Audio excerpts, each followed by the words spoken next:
Grace Jones, welcome. Hello. I don't think we've seen anything quite like you before on Thames at 6. What's the idea with a motorbike? Well, this is my extravagant entrance for my show, which I'm touring right now with. You're touring America, though? Yes, in America only. Well, now, we've never seen your show. We've heard a little bit about it, but you tell us what happens. Well, I come in on a bike, all dressed in black. You can hardly see anything, just my bright red, juicy lips. And, you know, then I check the audience out for a while, and I start singing. I get off the bike, and I have some dances. And then I change, and I go down in smoke. And then I come up with a lion cub chained to my shoe. Where did you find your lion cub? Pardon? Where did I? Oh, well, they have theatrical animals that you can get. You can rent them in New York.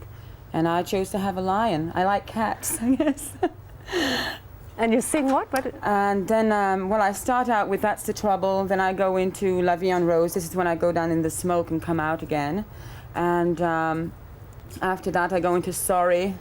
And so it goes on. At the end of the show, I come out with my whip.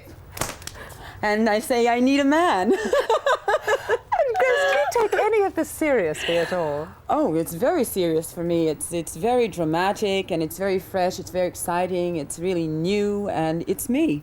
Now, you started off, I understand, in modelling in Paris. What happened there?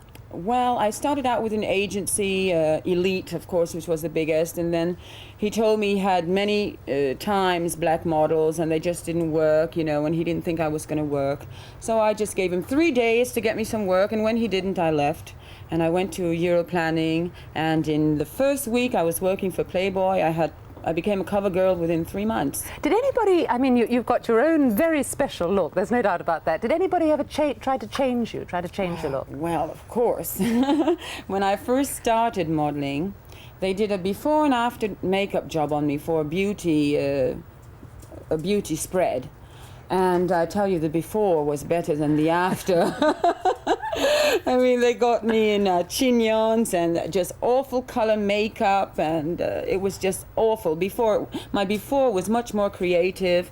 I did my own makeup, you know, even though I didn't have any eyebrows at the time, you know, so they put eyebrows on me. And also, I aged about 20 years. Now, I understand there's no hair underneath that cap. Is that no, true? Hardly any. Well, it's just a teeny bit. You know, it's sort of shaped. I'm going to take it off so you can see it. What? You're right. So it's just a hair of hair. And what's the little yellow? And this usually, I always paint certain parts of my scalp, and this is completely razored out with a razor clean. I don't know how much of the paint came off, but usually I call it my laser beam hairdo, and I just paint it, you know, with watercolor. It washes right out. And sometimes I have lightning bolts in the back of the head, completely painted in gold. And I'm thinking of putting a string of diamonds in there, maybe for a show, like the most expensive show ever, you know, something like that. But you're certainly different, Grace. Now, I understand, you just told me, in fact, that your big single now is La Vie en Rose, which is very traditional, because it was I Need a Man, wasn't it? Yes. Why La Vie en Rose? Well, because for the States it was quite different to sing in French, and also they're very familiar with that song, La Vie en Rose. I mean, Edith Piaf is very well known all over. So and plus for Europe too, it was just the greatest thing I think I could have done. They always wanted me to sing in French. And I never sang in French when I was in Europe, because they wouldn't have appreciated it as much as the singing in French in the States. Well, you not only look incredible, you sound pretty good too.